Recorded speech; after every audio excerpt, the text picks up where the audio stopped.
뭐야 이거는? 이 번호는 뭐야? 그러네요. 같이 먹은 거죠. 아.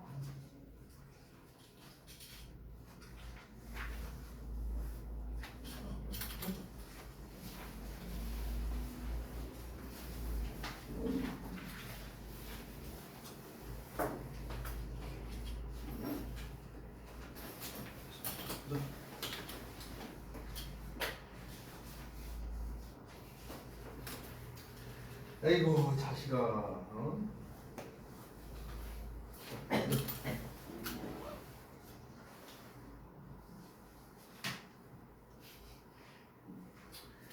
아이고, 진짜.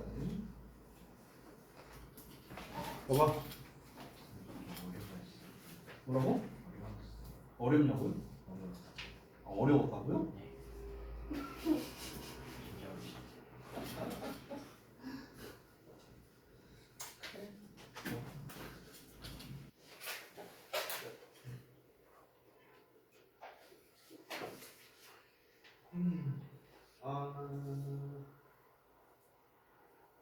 뭔가 빼먹은 게 있는데 이게 다가 아닌데 지금 안 쓴 거.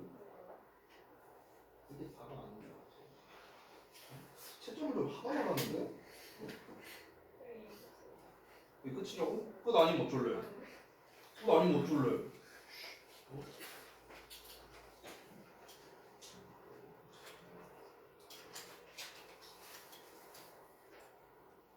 아 여기가 근데 잘했는데 왜 패턴 안 돼? 아이 참. 가자 가자. 이제 오늘 조성을 에휴 진짜. 네 이것들 다 했어요? 요즘엔 좀 걸리네. 딴지를. 못 외우고 자, 뭐 지체할 필요 없죠. 바로 갑시다.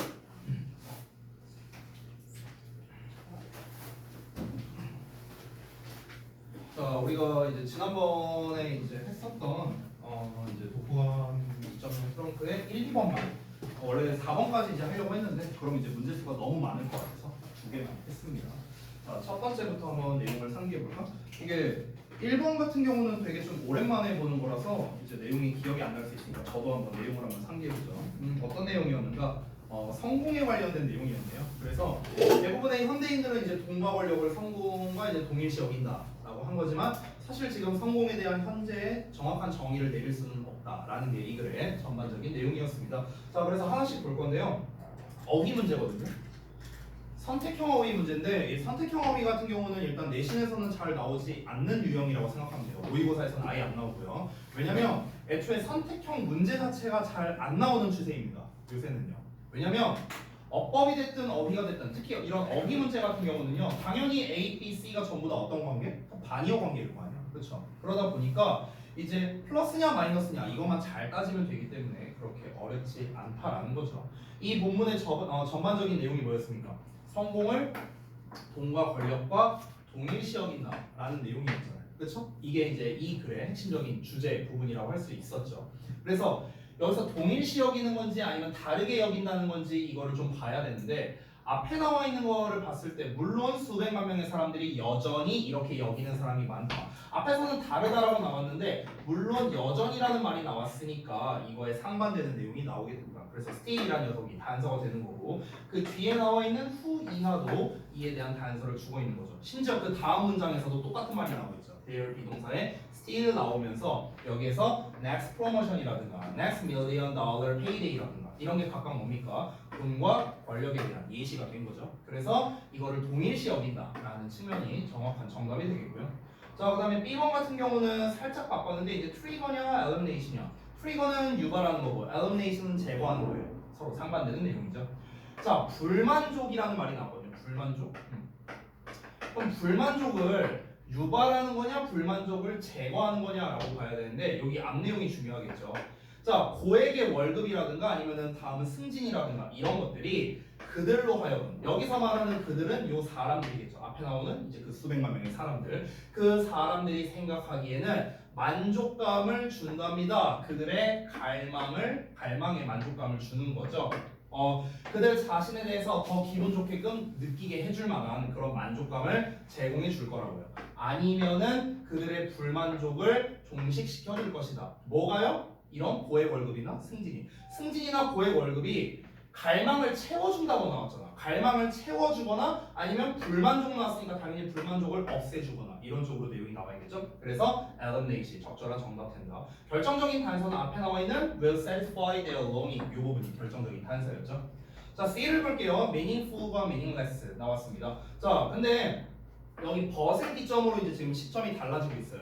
벗 앞 내용까지는 무슨 내용이었습니까? 여전히 사람들은 성공에 대해서 돈과 권력을 주는 게 성공이다 라고 여기는 사람들이 많지만 그렇지만 이제 서구권과 신흥 이제 새롭게 생겨나고 있는 그런 경제 사회에서 둘 다 어떻다 더 많은 사람들이 매일매일 어떤 사람들이 있냐면요 인식하는 사람들이 많대. 그럼 이제 앞에 나와 있는 내용과는 다르게 나와야겠죠. 결국에 여기 있는 사람들은 어떤 사람이어야 돼요? 그 돈과 권력을 성공으로 여기지 않는 사람들이 많아지고 있다라는 내용이 나와야겠네요. 이러한 것들이라 나오는데 여기서 말하는 이러한 것들이 뭐겠습니까? 바로 앞에서 나왔던 돈과 권력을 말하는 거겠죠. 그래서 돈과 권력이 뭐다? 의미가 없다고 여기는 사람들이 많아져야겠죠. 왜? 멋이 나왔으니까. 괜히 얘가 결정적인 단서라고 할 수 있겠죠. 그래서 하나씩 따져보자면 identify, eliminate, 그 다음에 meaningless. 정답 3번 이렇게 볼 수 있겠습니다. 자, 그 다음에 이제 요약 부분을 볼 건데 여러분이 다 이제 난리가 난 내용이죠. 사실 이 글은 되게 쉬웠어요. 사회적 거짓말에 대한 이야기였거든요. 이 글은 처음부터 끝까지 다 어떤 내용이었냐면요. 사회적 거짓말이 좋다 얘기밖에 없었어. 사회적 거짓말이 누구에게 좋다? 나에게도 좋고 상대방에게도 좋다. 다 이거였습니다. 나에게 좋은 건 뭐였습니까? 상대방을 기쁘게 해준다는 측면. 거짓말을 함으로써. 이게 첫 번째. 두 번째로는 상대방에게 좋은 점은 뭡니까? 그 사람에게 뭔가 이제 자존감을 해치지 않는다. 이런 측면에서 사회적 거짓말이 좋다라는 내용이었어요. 여기는 여러분이 대부분 다 이해했을 거고 아마도 이 지문을 이해하는 데는 여러분께서 전혀 문제가 없었을 겁니다. 근데 문제가 뭐냐? 쓰는 게 문제인 거죠. 쓰는 게. 여러분 대다수가 틀린 게 뭐냐면요. 바로 이겁니다. 인데. 이런 표현에 대해서 좀 이제 익숙하지 않은데요. 문법적으로 좀 말하자면요. 이는 전치사고요. 대절이 접속사예요. 접속사. 명사절 접속사 대십니다. 우리가 흔히 문법을 잘못 배우면 어떤 일이 벌어질 수 있냐면요. 인 뒤에 됐으면 안 되는데 위치 써야 되는데 막 이러고 앉아 있다고요. 이거는 관계대명사일 때 얘기하는 거고. 아니 방금 말했다시피 이 대시 관계대명사란 법이 어디 있습니까? 명사절 접속사 대실 수 있잖아요. 이 덩어리가 명사절이에요. 명사절. 그러니까 앞에 전치사 뒤에 명사가 오는 구조니까 문제될 게 없는 거죠. 자, 요 인댓이라는 표현은 사실 너무 많이 나오니까 좀 알아두시기 바랍니다. 뭐뭐 한다는 점에서 이렇게 해석이 돼요. 이거를 그냥 단어 외우듯이 하지 않았으면 좋겠어요. 저는요. 여러분, 인이라는 것 자체가 뭐뭐에서 아니에요? 뭐뭐에서? 그렇죠? 대시라는 거는요. 우리가 접속사 대신 뭐뭐라는 것, 뭐뭐라는 사실 뭐 이렇게 해석한단 말이야. 그럼 뭐뭐라는 사실이란 측면에서 뭐뭐라는 것에서 뭐뭐라는 점에서 이렇게 해석이 되는 거예요. 그러니까 공식처럼은 기억하지 않았으면 좋겠어요. 당연히 대 뒤에는 완전한 문장이 나옵니다. 앞 내용을 봤을 때는 자, 사회적 거짓말은 이익이 된답니다. 말하는 사람과 듣는 사람 둘 다에게 이익이 된대요. 그러면은 왜 이익이 되는지가 뒤에 나와야 될 거 아니야. 그쵸? 그 내용을 여기 있는 거를 조합하면 되겠죠. 그쵸? 그럼 이제 우리가 여기서 이제 조합을 할 때 잘 봐봐. harm이라는 표현이 나오거든. 요거 조금 조심해야 되니까 잠깐 필기 좀 하자. harm이라는 단어. 자, 잠깐만요. 여러분, harm이라는 단어가 뒤에 목적어가 바로 나오거든요. 그래서 뭐뭐에 해를 끼치다라고 했어요. 근데 그러니까 동사죠, 동사. 동사. 근데 harm 뒤에 to가 나오는 경우가 있어요. to. 전치사예요, 전치사. 그러니까 뒤에 목적어 나오겠죠. 전치사의 목적어. 이렇게 나오는 경우도 있거든요. 그럼 이건 어떤 경우일까요? harm to 목적어 나오는 경우는 어떤 경우일까요? 이건 어떤 경우일까요? 간단합니다. 뭐뭐에 대한 피해 이렇게 되는 거예요. 즉 여기는 harm이 뭐가 되냐? 명사가 됩니다. 명사. 그러니까 위에 거는 뭐냐면요. 위에 거는 여기가 동사, 목적어 이렇게 되는 거야. harm은 타동사라서 목적어를 바로 봤거든. 우리가 해석을 할 때는 뭐뭐에 해를 끼치다니까 harm to 목적어를 쓸 것 같지만 to를 쓰지 않아요. 왜냐면 harm 자체가 타동사니까. 근데 여기서의 harm은 뭐냐면 다시 한번 명사예요. 명사. 명사니까 뒤에 나와 있는 to 목적어가 얘를 이렇게 수식하는 형용사가 되는 거예요. 이렇게 생긴 거야. 그래서 뭐뭐에 대한 피해 이렇게 해석되는 거예요. 되니? 그러니까 harm 자체가 명사로 쓰이냐 동사로 쓰이냐에 따라 달라진다는 거죠. 예를 들어서 내가 이렇게 한번 써볼게요. 내가 사람들에게 피해를 끼친다. 이걸 만약 영작을 한다면요. 두 가지 버전을 쓸 수 있는 거야. 첫 번째는 뭐냐면 내가 피해를 끼친다.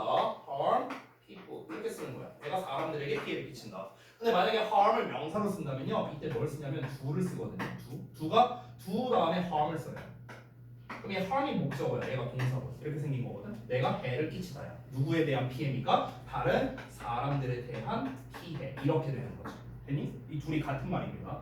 위에 거는 harm이 동사로 쓰였으니까 목적어가 바로 나왔고요. 아래는요. harm이 명사로 쓰였으니까 투명사를 붙여서 이렇게 수식하는 구조가 나온 거예요. 그렇죠? 헷갈리지 마시고요. 이게 비슷한 시리즈가 하나 더 있는데요. 대표적으로 approach도 똑같아요. approach도 뭐뭐에 접근하다죠. 뭐뭐에 접근하다. 그럼 뭐뭐에니까 우리가 왠지 to를 붙일 것 같거든. 근데 to를 안 붙여요. 그냥 approach him. 내가 그에게 접근한다. I approach him. I approach you. 목적어가 바로 나와. 근데 approach 자체가 또 명사로 쓰일 수도 있거든. 접근이라고. 그럼 뭐뭐로의 접근 이렇게 말할 때는 approach to 이렇게 붙여주는 거예요. 명사로 쓰일 때는. 알겠죠? 자, 그러면은 다시 돌아와서 일단 피해라는 표현이 나왔고요. 그러면은 우리가 해를 끼친다면 안 되잖아요. 이제 다 장점이 있는 거니까. 그럼 해를 끼치지 않는다니까 당연히 요놈과 짱일 수밖에 없겠죠. 두낫이랑 그렇죠? 이렇게 짱 나오고요. 그럼 뭐에 해를 끼치지 않겠습니까? 당연히 자존감에 해를 끼치지 않겠죠. 근데 그 자존감이 누구의 자존감이겠냐? 당연히 다른 사람의 자존감이니까 어떤 사람의 자존감이 돼요. 어떤 사람이냐? 다른 사람의 자존감이 되겠죠. 그러면은 the other로 쓰면 되겠네요. 그렇죠? 그럼 일단 이렇게 세트는 다 묶였습니다. 다른 사람의 자존감에 해를 끼치지 않는다라고 나왔고요. 나머지 하나가 뭘까요? 관계라는 말이 나왔고 awkward 뭔가 어색한이라는 뜻이죠. 그러면은 어색한 관계를 뭐 할 수 있다? 피할 수 있다 이런 말이 나왔는데 여기서 피하다라는 말 대신에 eliminate 제거하다라는 표현이 나왔어요. 그러니까 어색한 관계를 제거할 수 있다. 이렇게 또 짝을 지을 수가 있겠죠. 자, 그러면은 그 어색한 관계라는 건 역시나 다른 사람과의 관계니까 with others가 들어가야겠죠. 당연히 eliminate에 대한 주어 they 나왔고요. 그럼 자연스럽게 남는 게 in that 이렇게 남게 됩니다. 됐죠? 그래서 여기 앞에 붙게 된 거고요. 되니? 이런 식으로 정리할 수 있겠다. 자, 그래서 1, 2번 이 정도로 간단하게 한번 보고요. 오늘 진도 나갈 부분은 또 봐야겠네요. 어디 할 차례죠?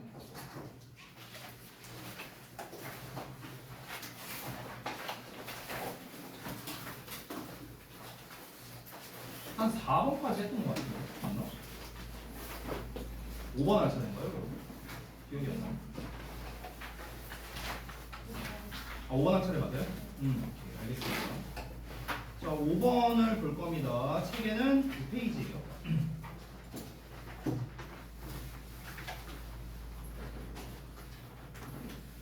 자, 이번에는 이제 2.0 프롬프트 교재를 하면서 제가 좀 최대한 문제 유형에 대해서 좀 다양한 좀 팁을 좀 드리려고 노력을 하고 있습니다. 그래서 지난번에 우리가 했을 때 주제, 함수의 미추론, 그리고 제목, 그리고 흐름 문제까지 제가 여러 가지 이제 팁을 드렸었죠. 이제 흐름 문제 같은 경우 뭐 모의고사 기준으로 정답이 3, 4번이다 뭐 이런 얘기까지도 제가 했었죠.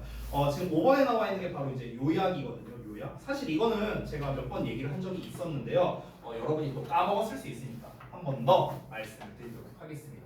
요약형 문제. 오른쪽 아래에 필기하시면 돼요.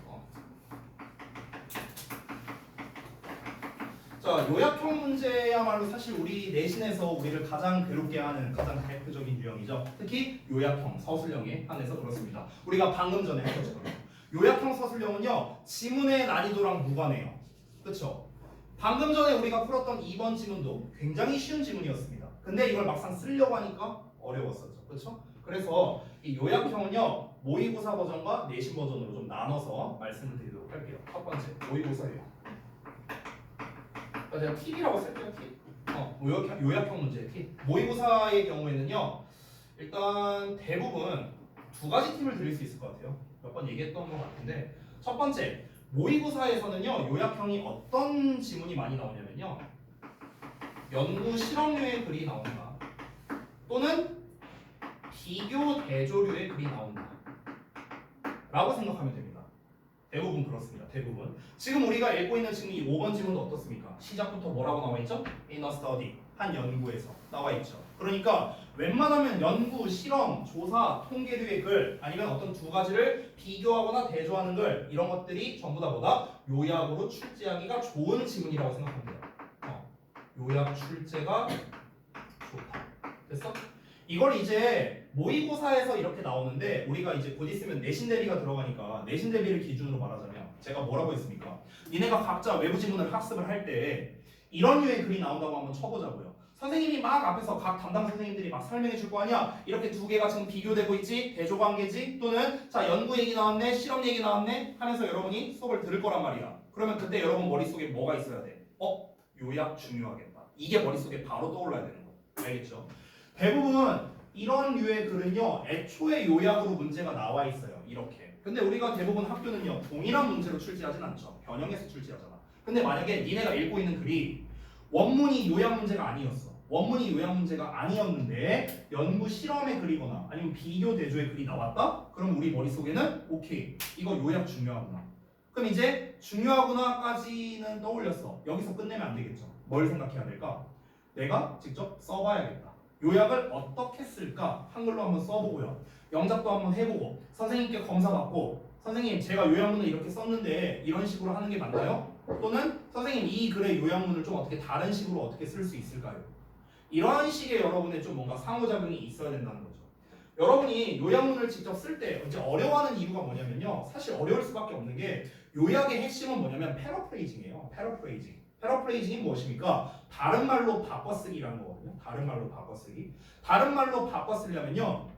의미는 똑같은데 표현을 달리 해야 돼요. 단어도 다른 걸 써야 되고요. 예를 들어 보여줄게요. 예를 들어서 여러분이 실제로 모의고사류의 글을 읽다 보면요. 이런 소재가 되게 자주 나오거든요. comfort zone이라고 이런 표현 되게 자주 나와요. 니네 모의고사 읽다 보면은. 근데 이 comfort zone이라는 걸 해석하면 어떻게 되냐? 편안한 구역이잖아. 그렇죠? 근데 대부분 모의고사류 글에서 이 comfort zone이라는 표현이 나오면 얘 자체가 핵심 소재인 경우가 대부분이에요. 그러면 학교에서 시험 낼 때 요약 같은 걸로 만약 낸다고 했을 때 그럼 여기서 편안함에 관련된 유의어를 공부한다는 하수예요. 하수. 이렇게 공부하면 안 돼요. 여러분 잘 봐봐. 편안한 구역이라는 건 뭘 뜻하는 거냐면요. 익숙함을 말하는 거거든요. 편안한 구역이라는 거. 편안한 구역이라는 게 뭔데요? 하던 대로 한다는 거예요. 하던 대로. 하던 대로 한다는 건 뭘 뜻하는 겁니까? 변화가 없는 걸 말하는 거죠. 됐어요? 이렇게 우리가 생각을 할 줄 알아야 된다는 거야. 편안한 구역이란 건 내가 늘 하던 거야. 늘 하던 거라니까 결국 뭐랑 똑같습니까? 습관적인 거라고 볼 수도 있는 거예요. 습관적인 거. 됐어? 습관적인 거죠. 벗어나지 않는 거야. 내 일상적인 거, 습관적인 거에서 벗어나지 않는 겁니다. 그게 편안한 구역인 거죠. 변화가 없는 거고요. 하던 대로 하는 거고요. 익숙하고 친숙한 거고요. 됐어요? 그러면 우리가 컴포트 존에 관련된 글을 만약 읽는다면 유의어를 어떻게 공부해야 돼? 이 단어들로 유의어를 공부해야 되는 거야. 얘가 시험에 나오는 게 아니고요. 됐어요? 그래서 만약에 유의어를 조사해 줄 때 막 예를 들어서 컴포트 존이라는 표현이 나왔을 때 컴포트에 관련된 유의어만을 준다면요. 그건 잘못된 내신 대비예요. 이건 좀 약간 어찌 보면 선생님들을 디스하는 게 될 수도 있는데요. 사실이 그렇습니다. 그럼 어떻게 해야 될까? 제대로 된 선생님이라면요. 이 표현들을 찾아줘야 되는 거죠. 이 표현들. 됐어요? 일상적인, 루틴 같은 거, everyday 같은 거, 이런 거 쉬운 거, habitual 같은 거, 익숙함에 관련된 거. 익숙하다라는 건 우리가 친숙하다고 표현할 수도 있죠. familiar라든가, intimate라든가 이런 것들 있죠. 하던 대로 변하지 않는 거, unvariable, invariable 이런 표현들. 이런 것들이 나와줘야겠죠. 왜? 얘네가 보기에 나오니까요. 됐어요? 이게 바로 확장입니다. 확장. 이것만 보고 아 편안한 구역은 진짜 편안한 거구나. 편안함에 관련된 단어만 찾으면 안 된다는 거죠. 이렇게 우리가 바꿀 수 있다는 거죠. 이 바꿔진 표현들은 뭐야? 다 똑같은 의미잖아요. 그렇죠? 시험에서 뭘로 낸다? 얘네로 내는 거야. 영작으로 내든 서술형 객관식으로 내든 간에. 됐어요? 그러니까 우리가 요약을 잘하기 위해서는요, 사실 필요한 게 뭐냐면요, 여기에서 여기를 얼마나 확장할 수 있느냐가 중요한 거거든요. 그럼 이제 선생님, 여기에서 여기로 우리가 이렇게 잘 확장하려면 어떻게 해야 됩니까? 정말 슬픈 얘기인데요. 이거는 솔직히 경험치가 좀 많이 필요해요. 많이 해봐야 돼. 많이 해봐야 돼. 여러분이 이 문제가 있어요. 여러분이 대부분 우리가 내신 대비를 할 때 대부분 학교 담당 선생님들이 요약한 걸 드립니다. 아마 내신 대비 할 때 요약본을 아마 정리해서 주실 거예요. 대부분의 담당 선생님들이. 맞죠? 근데 그 선생님들께서 어떻게 하시는지 모르겠는데 저 같은 경우는 요약본을 그냥 주진 않아요. 제가 내신 대비 할 때는 어떻게 하냐면요, 저는 먼저 시킵니다. 요약을요. 왜냐면 여러분이 결국 요약본을 받으면요, 그냥 그것만 외우고 그것만 암기해요. 그러니까 그냥 또 다른 문장을 암기한다, 그냥 이런 느낌에 전 좀 가깝다고 생각해요. 여러분이 글을 직접 읽고 니네가 직접 요약을 해보고 선생님 어떤 식으로 요약을 해야 될지 좀 감이 안 잡혀요. 그럼 예를 들어서 옆에 가고 내가 첨삭해주면서 여기서 핵심 소재가 이거고 핵심적인 서술부가 이거잖아. 그러니까 이 서술부를, 이 핵심 소재를 이런 식으로 한번 바꿔서 생각을 해보면 이런 단어를 활용해서 우리가 요약할 수 있겠네? 그럼 이런 식으로 쓸 수 있겠네? 이걸 내가 보여주고 선생님이 보여주고 그러면 학생들이 그걸 보면서 아, 이런 식이구나 라는 감을 잡아야겠죠. 이 과정이 굉장히 여러 번 반복이 돼야 되는 거예요. 그래야만 우리가 요약에 대한 감을 잡을 수가 있는 거죠. 즉 경험치가 많이 필요하다는 거예요. 하루아침에 되는 영역이 아니라는 거죠. 그래서 사실 요약을요, 지금 당장 기똥차게 잘하는 방법을 알려주세요 하면 저도 알려주고 싶어요. 근데 그게 안 됩니다. 그게 안 돼요. 우리가 글을 많이 읽어봐야 되고요, 어려서부터 좀 독서를 많이 했던 그런 친구한테 유리할 수밖에 없는 영역이다. 근데 여기서 끝내면 안 되겠죠, 제가? 그래서 다른 팁도 좀 알려줄게요. 자, 어쨌든 여러분께서 생각했으면 좋겠는 거, 첫 번째, 이런 류의 글이 나오면 뭐다? 요약 출제될 가능성을 언제나 염두에 두고 여러분이 선생님이 시키지 않아도 니네가 직접 요약을 해봐야 돼요. 진짜 좋은 성과를 받고 싶다는 거. 알겠죠? 첫 번째. 두 번째 갑니다. 이거는 좀 쓸데없는 팁일 수도 있는데요, 1번, 2번이 정답이 제일 많아요. 내가 이제 이 모의고사 얘기할 때 어느 게 정답 많이 나온다 이런 얘기를 매번 많이 해주는데요, 이런 게 좀 정해져 있거든요. 좀 정해져 있어요. 사실 모든 번호에 다 저기 있거든요. 모든 번호에 어떤 게 정답률이 높다를 알려드릴 수 있는데 내가 이걸 또 알려주면 니네가 또 찍기만 할까봐 그래서 제가 좀 이제 섣부르게 이렇게 알려주지 못하는데요. 자, 요약형 문제 같은 경우는 왜 1, 2번이 정답이 많이 나오냐?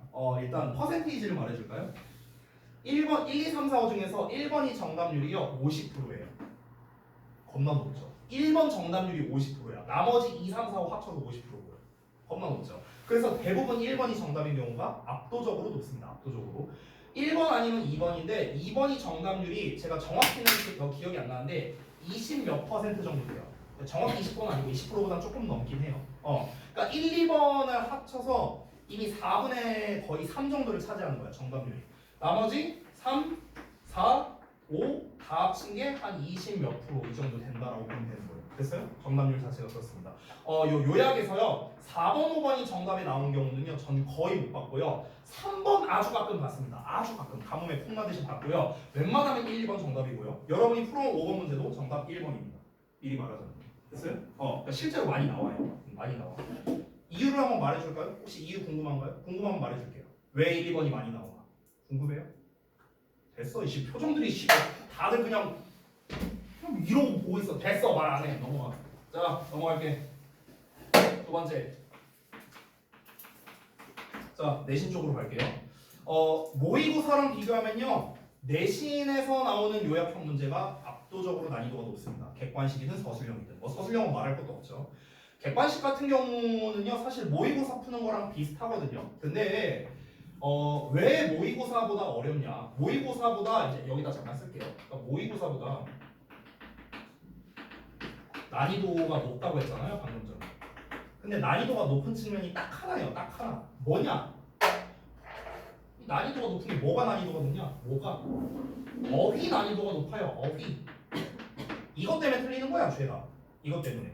그러니까 사실 모의고사에 나오는 그 40번 문제에 나오는 그 어휘들 있잖아요. 보기 1, 2, 3, 4, 5. 솔직히 안 어렵거든요. 근데 내신 대비는 보기의 단어 난이도를 의도적으로 높입니다. 의도적으로. 그래서 좀 어려워요. 좀 어려워요. 제가 재작년에 대진고 2학년 내신 대비를 했었는데요. 그때 학생들이 객관식과 서술형에서 이제 틀려온 걸 봤어요. 그때 되게 이례적으로 그때 기말고사 때인가 그랬는데 대진고에서 한 번씩 특히 2학년 때 한 번씩 어떤 짓을 하냐면요. 1학기 기말고사 때 서술형을 2문제만 내요. 작년에도 그랬어요. 재작년에도 그랬고요. 올해는 모르겠네요. 근데 2문제만 냅니다. 그래서 5점씩 해갖고 10점 이렇게 이제 출제를 했어요. 올해는 모르겠지만. 근데 학생들이 중간 때도 그렇고 기말 때도 그렇고 공통점이 뭐였냐면요. 잘 봤거든요. 시험을요. 나름 잘 봤는데 대부분 틀린 게 뭐냐면요. 다 단어 몰라서 틀린 거야. 단어 몰라서. 정확히 말하면 이 지문에 대한 내용 다 알아. 주제도 다 알아. 근데 보기가 해석이 안 돼. 보기에 있는 단어가 뭔지 몰라. 그래서 죄다 틀려온 거예요. 아니 보기에 막 이런 게 나와 있어. in vain 이런 거 나와 있어. vain이 뭔지 몰라. 롤에 나오는 vain만 알지 in vain 하면 몰라. 그러니까 애들이 죄다 틀려오는 거야. 이게 뭔지 몰라. 내가 그럼 한번 나온 김에 물어보자. 이게 어떻게 해석해? 봐봐 모르잖아 지금. 본인들도 지금 답이 안 나오잖아요. 헛데이 이런 뜻이거든요. 헛데이. 그러니까 이런 게 지금 안 나오니까 지금 막 멘탈이 나가서 문제를 못 푸는 거야. 그리고 우리 저기 대신이 사랑하는 단어가 있죠. 어디베이트 이런 거 맨날 나오는 거. 뭐야 이거? 이건 알아야지. 특히 우리 대신들은 알아야지. 이 그지들아. 요새는 근데 어디베이트 말고 이걸로도 많이 내요. 미티게이트 이걸로도 많이 해. 본 적 없냐 이 단어들? 생판 처음 보냐? 그지 같은 놈들아? 완화시키다야 완화시키다. 됐어? 2019년부터 나왔어 대진고에서 매년마다 이 단어가 나왔어. 웬만하면 얼리베이트 나왔는데 요즘에는 요 미티게이트로 나오더라고요. 둘 다 완화시키다야 완화시키다. 좀 쉬운 버전으로 말하면 이거잖아. 이게 쉬운 버전. 좀 비슷하게 쉬운 거. ease. 그래서 이게 완화시키다. 근데 이걸 안 내. 고등부에서 특히 고2라면 이걸로 내 이걸로. 맨날 나옵니다. 어찌됐든간. 그러니까 이런 단어들이 이제 보기에 떡하니 써 있으니까 특히 요약에서 이 단어는 뭐야 이거? 다 좋아하시고 뭐야 이거 왜 반품하게 되지? 어쨌든. 그러니까 맨날 걸핏하면 이런 식으로 이제 시험에 나오니까 애들이 맨날 헷갈리고 맨날 틀리고 이렇게 오는 거야. 그러니까 내신에서는요 객관식이고 서술형이고 별거 없어요. 그냥 결국에 모의고사보다 난이도가 높은 이유는 뭐다? 단어 때문이야. 단어 때문에. 왜냐면 모의고사는 우리가 처음 보는 글들이죠. 전부 다. 처음 보는 글이니까 단어로 조진다기보다는 내용 파악 얼마나 빨리 할 수 있고 얼마나 빨리 네가 요약할 수 있느냐. 그냥 이런 거를 검증하는 거거든. 모의고사 시험은. 근데 내신은 아니잖아. 내신은 얘네가 여러 번 이미 봤던 지문을 가지고 이제 시험에 내는 거잖아. 그러니까 내용 파악은 이미 끝났어. 그러면 애들이 시험 문제를 어렵게 느끼게 하려면 어떻게 해야 돼? 단어로 조질 수밖에 없는 거예요. 학교에서는요. 그러니까 단어를 어렵게 내는 거예요.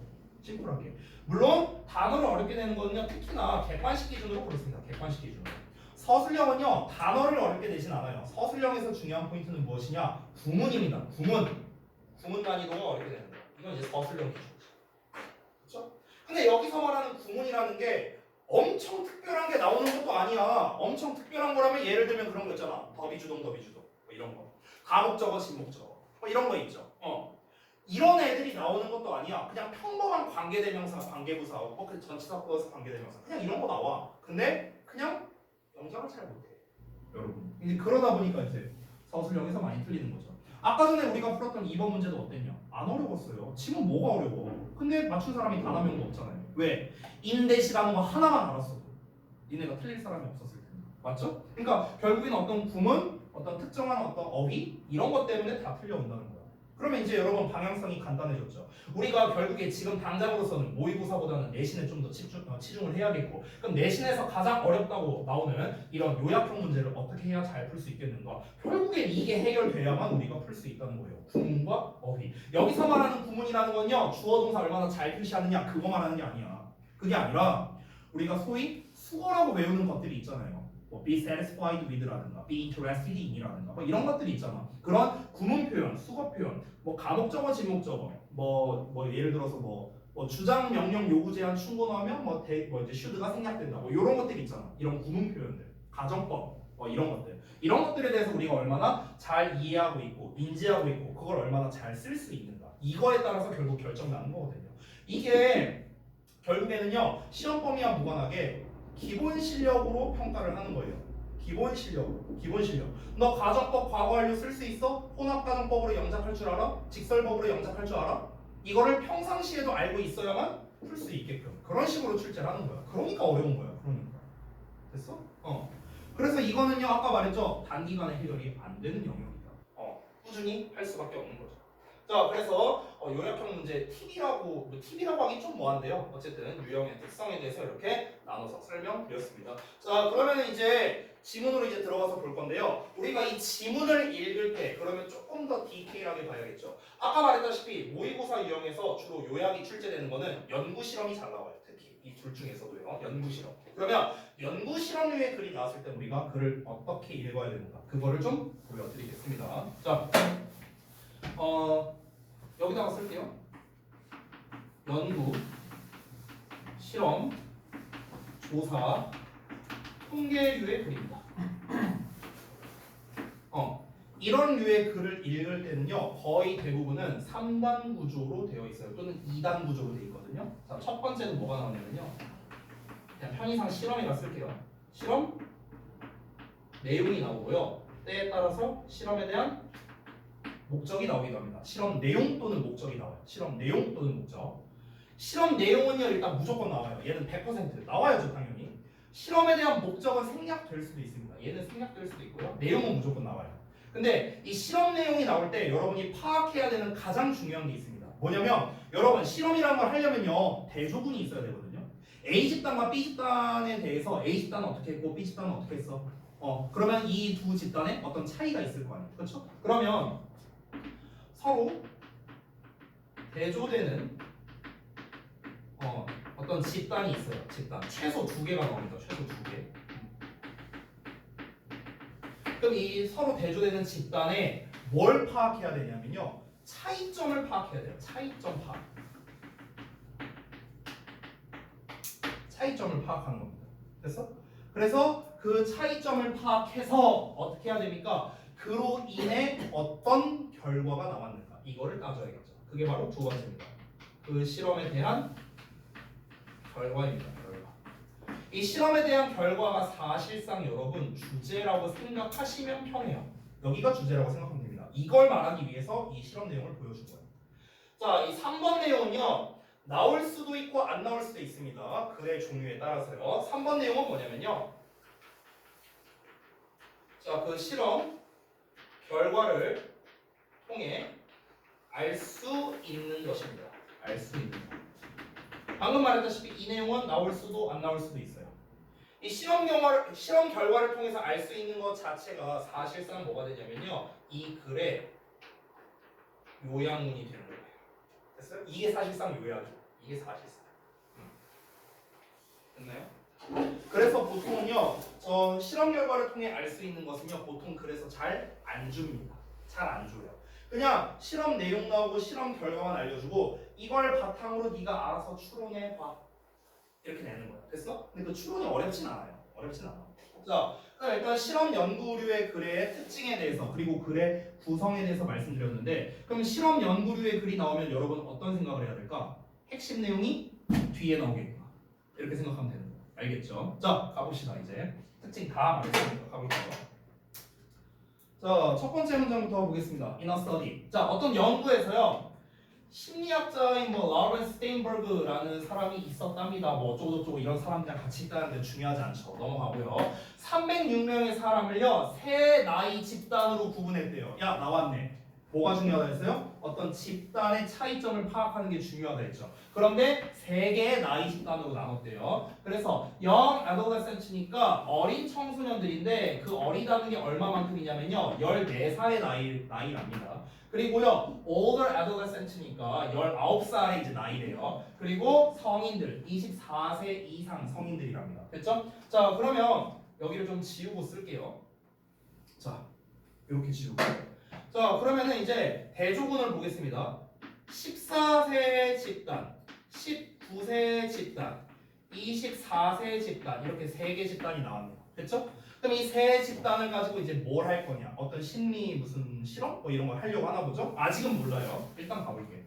자, 이어서 Subjects play the computerized driving game. Subject 하면 피실험자를 뜻하는 거거든. 그래서 피실험자들은요 컴퓨터로 된 운전 게임을 했답니다. 이제 실험 내용이 나오는 거야. 어떤 운전 게임이냐면 플레이어 그 이제 게임을 하는 사람이 must avoid crashing. 그러니까 부딪히는 걸 피해야 되는 게임이래. 어디에? 벽에. 벽에 뭐 이제 뭔가 부딪히는 걸 피하는 게임인데, 근데 그 벽이 어떤 거냐면요. That appears without running on the roadway. 도로에서 경고 없이 갑자기 튀어나오는 벽이랍니다. 갑툭튀 이렇게 딱 튀어나오는 거야. 이걸 이제 슥슥 이제 페이커급 무빙으로 이렇게 피해야 되는 뭐 어떤 그런 이제 운전 게임을 이제 했답니다. 자, 그래서 이어서 보자면 이 스테인버그와 가드너가 무작위로 지정했대요. 몇몇 참가자들을요, to play alone. 자, 혼자서 게임하게 하고요. 아니면은 두 명의 똑같은 나이의 또래들이 지켜보면서. 여기 잠깐만 볼까? with 분사 구문이거든. 여기 명사 나오고 여기에 ing 나왔어요. 됐어? 얘가 뭐뭐 하면서 또는 얘가 뭐뭐 한 채로 이렇게 해석하면 되는 거야. 다시 두 명의 같은 나이 또래들이 지켜보는 채로. 됐어? 이런 상태로 이제 참여를 시켰답니다. 자, 그럼 이제 나이를 나눴는데 여기에서 이제 어떻게 나오냐면요. 혼자서 게임을 시키거나 아니면은 친구들이 지금 이제 쳐다보는 거. 쳐다본다란 말 쓰기가 좀 어렵네요. 그러니까 친구와 함께라고 쓸게요. 그냥 제가 친구와 함께. 근데 친구와 함께라고 하면 좀 헷갈릴 수 있겠다. 친구랑 같이 게임했다라고 보일 수 있는데 같이 게임한 게 아니고요. 게임은 나 혼자 하는 건데 이렇게 지켜보고 있는 거야. 그러니까 나 혼자서 이렇게 화면 보고 게임하는 거고 얘는요 화면 보고 나 혼자 게임하고 있는데 뒤에서 이렇게 보고 있는 거야. 그래서 순수 두는 거지. 아 진짜 거기서 무빙을 그렇게 하고 있네. 야씨 오른쪽으로 틀어야지 왼쪽으로 틀어야지 막 이런 상황이죠. 이미 벌써 드는데 짜증나죠. 그렇죠? 자 그런 상황이랍니다. 자 이랬을 때 뭘 알아보고 싶은 걸까? 아직 실험의 목적이 뭔지는 몰라요. 이렇게 했대 어쨌든. 이어서 볼까? Older adolescent. 자 나이가 더 많은 청소년들이 scored. 이제 뭔가 결과가 나오는 것 같은데요. scored 했답니다. 점수를 기록했대요. About 50% higher. 더 높은 50%가 더 높았대요. 뭐에 있어서? On index of risky driving. 인덱스는 어떤 지수를 말하는 건데 위험 운전 지수에서 50%가 더 점수가 높았답니다. 여러분 위험 운전 지수가 더 높았대. 이거 자체가 뭐야? 쉽게 말하면 더 위험하게 운전했다고요. 더 위험하게 운전했다고. 누가? older adolescent가. older adolescent가 뭐예요? 19세잖아 19세. 그렇죠? 얘네가. 근데 뭐 할 때야? 그들의 또래가 방에 있을 때래요. 방에 있을 때. 요 두 조건을 봤을 때 이때 어땠답니까? 위험도. 이걸 이제 위험도를 따졌을 때 이때 위험도가 더 높았대요. 위험도란 말을 생략할게요. 자 그리고요. The driving of all the adolescents니까 14세 애들이죠. 얘네가 운전을 하는 거야. 이게 완전히 twice as reckless 했대. reckless가 무모한이라는 뜻이거든요. 머리털이 없다는 게 아니고요. 무모한이라는 뜻이라. 자 그래서 2배만큼이나 무모했답니다. 뭐 할 때? 다른 10대들이 주변에 있을 때요. 그러면은 이때는 위험도가 50% 높았는데 14세는요 2배가 높았답니다. 퍼센트로 따지면 200%네요. 됐어요? 이렇게 높았답니다. 자, in contrast, 그와 대조적으로 성인들은 어떻게 행동했냐면 in similar ways, 유사한 방식으로 행동했는데요. regardless of 하면은 뭐뭐와 관련 없이 whether they were on their own, 그들이 혼자 있든지 아니면 남에 의해 관찰되든지 상관없이 똑같았답니다. 그러니까 위험 지수가 비슷했대요. 혼자 있든지 같이 있든지. 됐어요? 그러니까 여기서 2배 높았다, 50% 높았다는요. 혼자 있을 때랑 비교한 겁니다. 혼자 있을 때. 근데 24세는요 어땠다? 사실상 똑같았다. 이러고 끝났거든요. 자, 그럼 여러분 봐봐. 이 글은요 결국에 소재를 저는요 좀 이렇게 쓸게요. 저는 이렇게 쓸게요.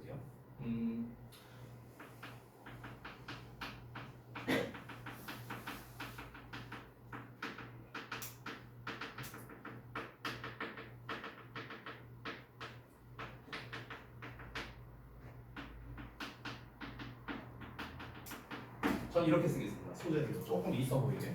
청소년들의 또래 압력으로 인한 위험 행동 지수요. 좀 더 정확하게. 쏘리. 위험 행동 지수.